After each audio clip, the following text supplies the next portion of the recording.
Alors pour le moment, le chef de l'État s'offre une parenthèse diplomatique aujourd'hui. Déjeuner prévu en Pologne à la table du Premier ministre Donald Tusk. Oui, avant de rencontrer le président Andrzej Duda. Au menu des échanges, le Mercosur. Comme Paris, Varsovie s'oppose au traité de libre-échange avec le marché sud-américain.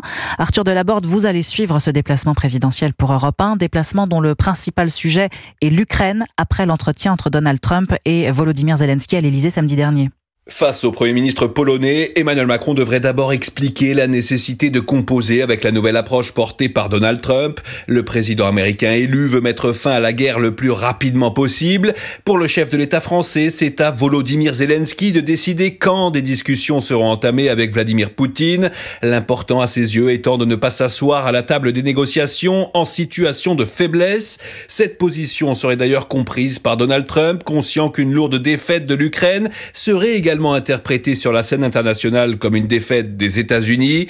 Et même si Washington est appelé à jouer un rôle majeur dans les discussions, Emmanuel Macron plaide pour que les Européens soient aussi en première ligne, en particulier sur la question des garanties de sécurité demandées par Kiev.